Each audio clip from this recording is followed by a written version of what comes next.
All right, hey folks, welcome to another episode of Couch to Trails with Jasper. This is third episode we've done with you. The first one was us talking about running. Second one was you getting shoes, and this one is hopefully about your experience in the running a little bit, right? Sounds good. Yeah. How's it been going? It's been going okay. I tell you what, there are a couple of things that have been interesting. One is I definitely need to lock in a routine. That's the main thing. I think that's probably an obvious one. But since I started, things like I had to spend 3 days a couple of weeks ago in Germany, unexpected, like literally 3 days, 2 days before I traveled, I found out about it. And then other things like this week has been, we've had like kids being on vacation, their friends visiting, my wife's away for a few days, all of this stuff, right? It's like, this is something you and I have talked about in the past, that actually the reality is that training schedules work well when you're like probably a single person in your 20s and you can map your life around your training schedule. But the tricky thing is when life doesn't work that way. But I think I think I'm going to have a solution. So what I'm going to try next week is that my routine is that I'm usually up pretty early, sort of either 6 o'clock or before 6 o'clock. And usually I spend a bit of time in the morning. So for me, my brain works best early in the morning. So I usually try and use that early morning piece to kind of do some work stuff. Or good creative work stuff, right? So instead of doing that every day, I'm gonna mix during the week. So some days in the week at whatever 5:30 or whatever, I'll just get up and go and do a run. Yeah. And then other days in the week, I'll be able to kind of sit and do my sort of thinking work. And I think there's a sacrifice I have to make, if you see what I mean.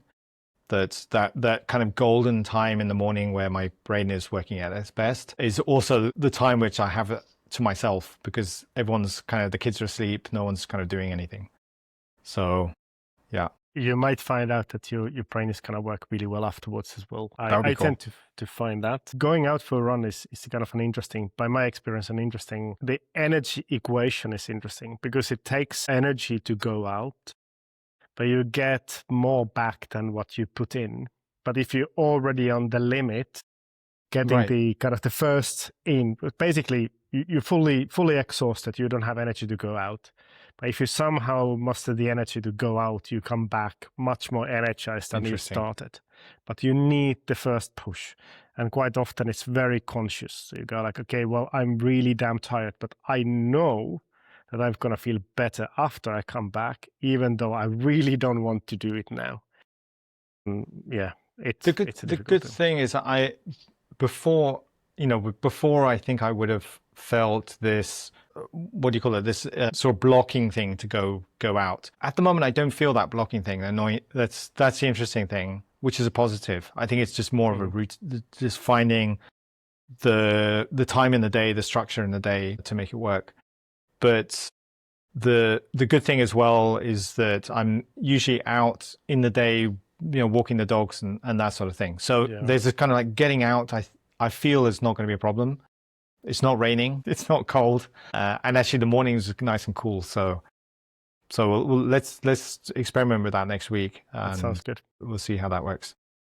There's another tip that I give to you, because you and I work together. We know our jobs are somewhat similar. The other trick I've used quite a bit is to make running part of my work. So there's 2 types of runs I do. There's runs that I use to fully disconnect. Right. Which is, for example, yesterday I went to climb a mountain, and these are time that I do not think about work. I have no interest of. The purpose of the run is to not to think about work. And I'm quite successful with it because I'm climbing a mountain, and if I slip, I literally will fall. And this requires different kind of focus. But when I go run around here, sometimes I purposely make the run as part of my work. So I might be stuck in a problem. I might have a little bit like unproductive feeling. So, okay, can't get anything done today, something as that. So what I do is I put on an audiobook that is very much related to our work, do the Write It or Design Sprint or something like that. That isn't running book, but it's more related to work. And that tends to make me think about work while I'm running, but it doesn't I don't think about the stressful parts of the. I don't think about money problems or budgets and things like that. But I think about this is the next day, the production, the part I like about my job. Like, what Nice. should I build next? What should I? And it kind of gives me. It's productive in your brain when you are walking or running outside, and you kind of have a stimulus that puts you in the right mindset.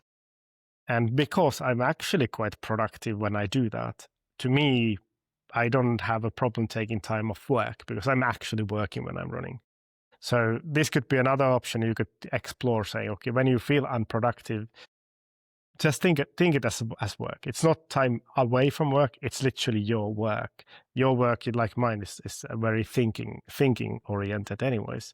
So you might go and think about the problem. Don't think about the problems that keep you up at night. We both have plenty, but think about the things that are. Hey, what should I build next? What is the kind of the cool stuff? What presentation I could do? What podcast could I do? I think that's where I'd like to get to, and that's what I had in mind initially. And I found that, this is a recurring pattern that goes back 10 plus years. There's always like, if I can just get this done, then I'll have the space, that mentality. And that just, I'll say at the moment, but it's just too unpredictable that unfortunately from the start of my day to the end of the day, I'm not fully in control over the activities I do. Mm-hmm. So I think for now it's better just to say, I know that when you started, I think in our first podcast, you were saying you ran in the evenings, and it's the same idea, right? It's a piece of time where you know you're not going to get interrupted. So I'll try that in the mornings, and then we'll see how that goes. So yeah. Yep. Everybody's different, everybody. But that's exactly what you need to do next if you want to create a habit. That's the only way to. The consistency is the only thing that really, really matters if you want to get over the hump of running being annoying to running being fun. Yeah, so I haven't hit the annoying part yet, which is also good. And I do maybe. I should look at the data a little bit more closely, but my just feeling from I didn't get a run in yet this week, but I will do. But my previous run felt easier than the one before, and that felt easier than the one before that. So even if it's not true in the data, at least sort of in my brain, it feels better. So that's a positive.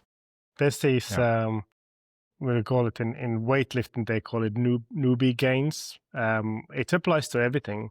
When you introduce a new thing, you gain fitness and skills extremely quickly. I think what you experience is likely be true. It's not just placebo. I think it's true, and you will feel it for the first 2-3 months for sure.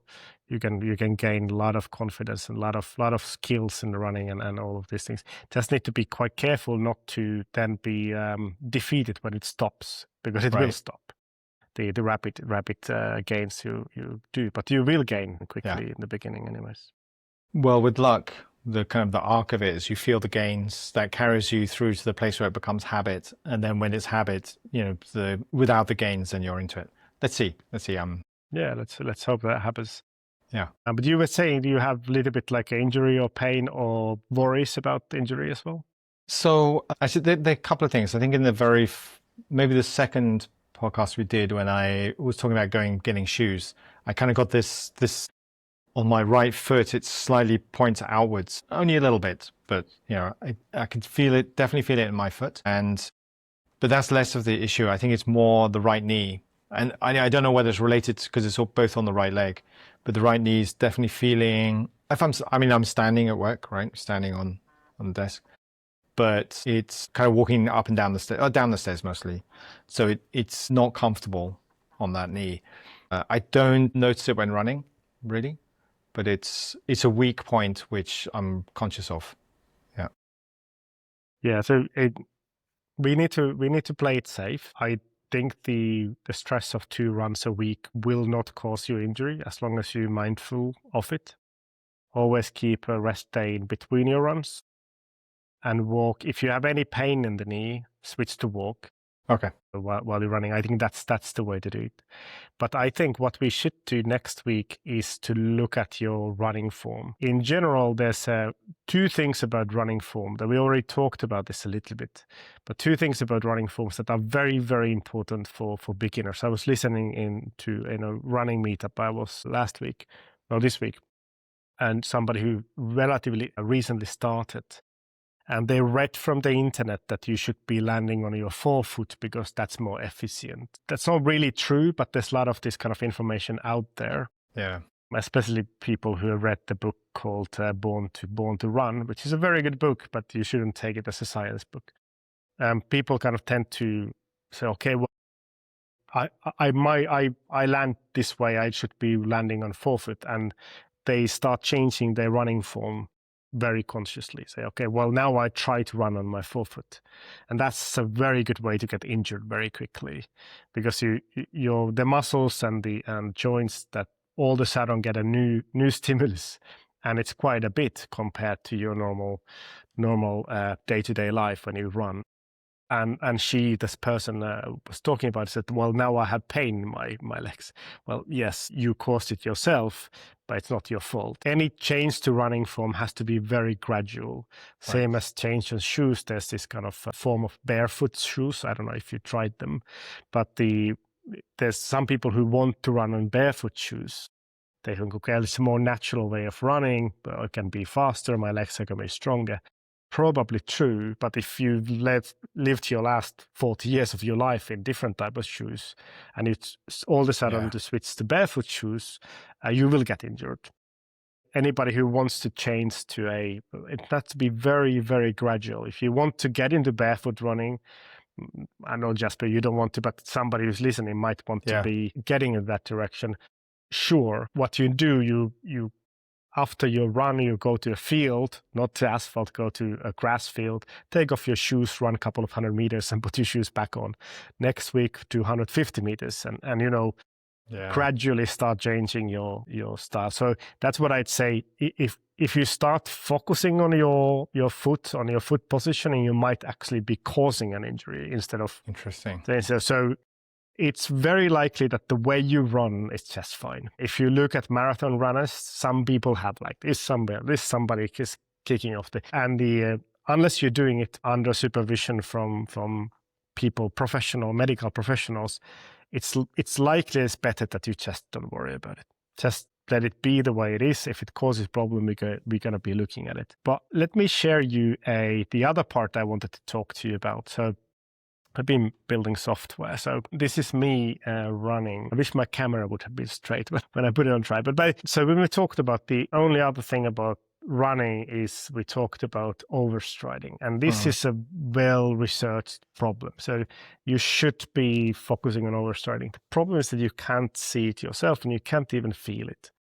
A lot of people say, I don't overstride, when you then look at the video, and they actually do.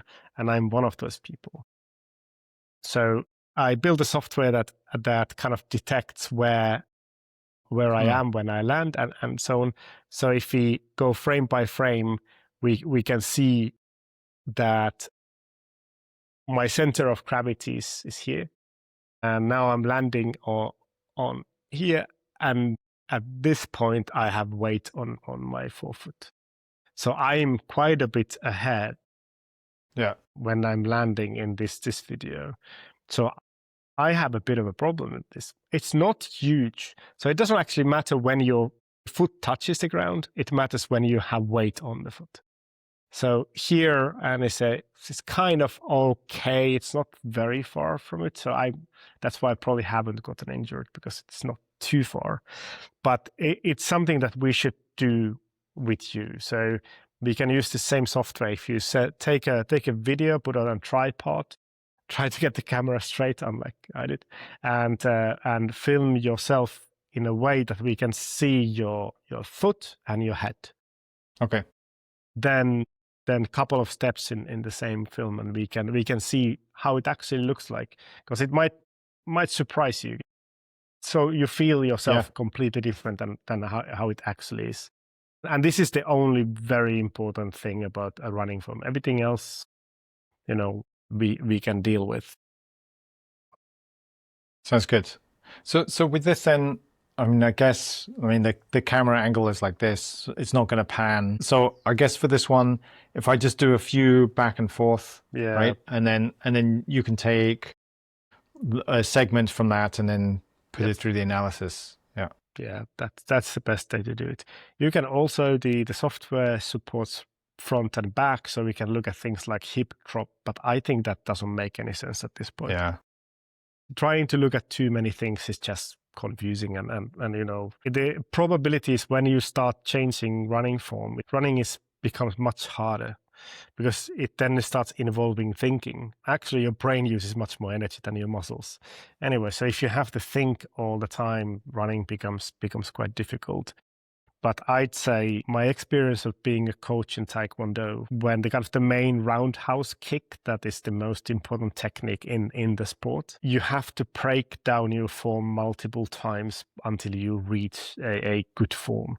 So the first you do something and you kind of focus on roundhouse kick is in principle not a very difficult technique, but it has multiple different parts. So if you think about the leg that is hitting your opponent or the target, and then you the leg that is a supporting leg, and a supporting leg is more important, the hip position, your hand position, all of those things.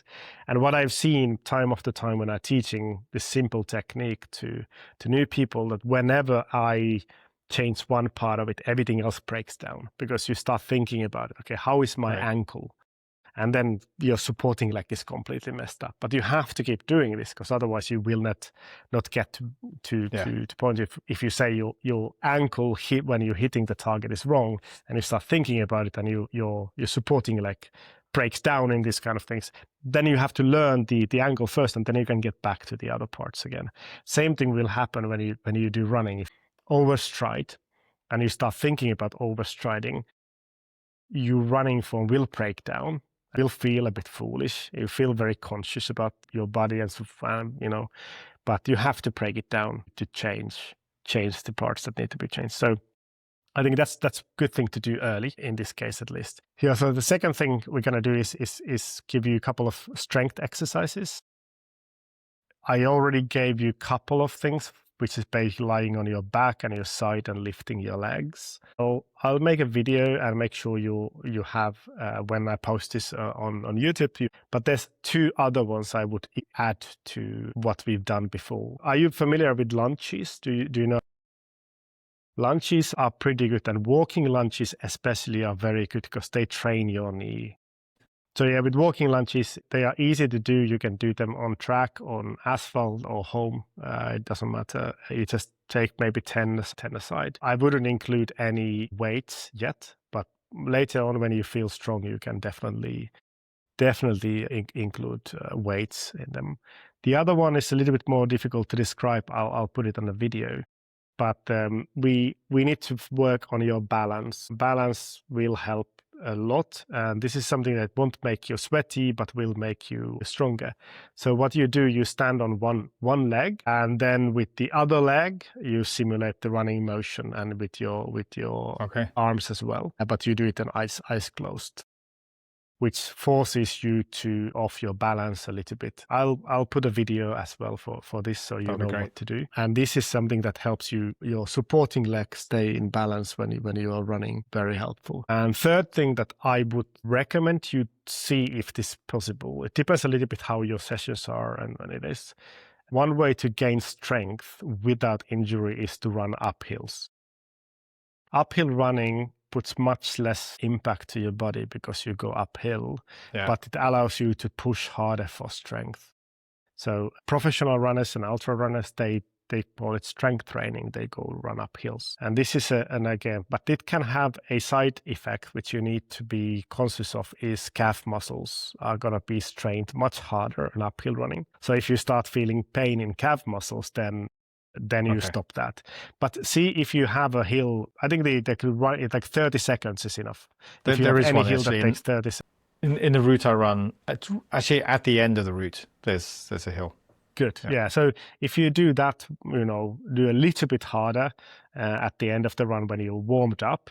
If you need to come back down, walk down, because downhill is exact opposite. It increases the impact to your body, and especially in these And it's very easy to overstride when you go downhill.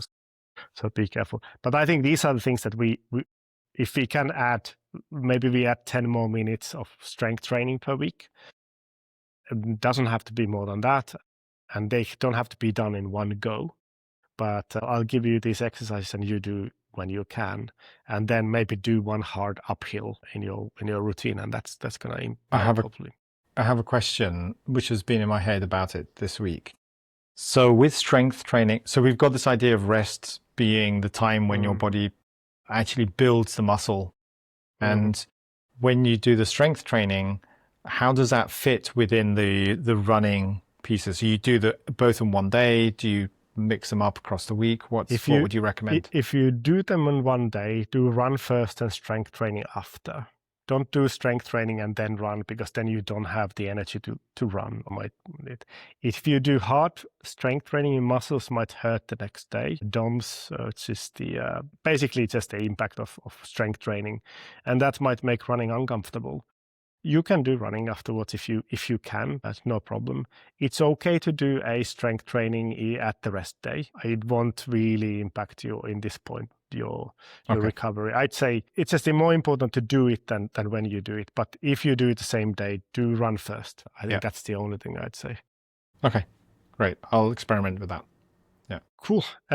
That's it. I think we check up again. We really do need to be careful with your knee if you're feeling that. I just say that I have similar issues just because of my age, and going downstairs do hurt my calf and knees. But that's just usually morning. I think I would be hurting even if I wasn't running. So I'm getting old. Well, I think there's also the reality that over a certain age, your muscles start to fade. So actually, you naturally end up putting more weight on the joints as the muscles do less of the work. So I think I've got to make this correction anyway. Whether it was because I'm now getting into running or whether it was something else, I'd have to do it anyway. Yeah.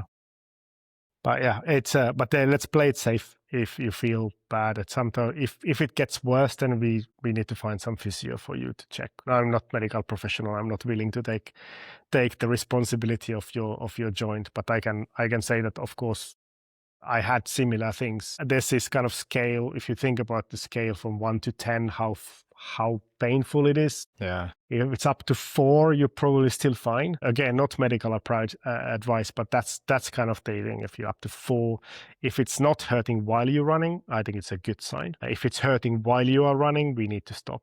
That's definitely something. But yeah, we'll monitor it and try to increase strength. I think that's it. Cool. Then I'd say good luck. Catch you again in next week. And yeah, we'll do an update next week. Cool. Good. Thanks. See you, honey. Bye.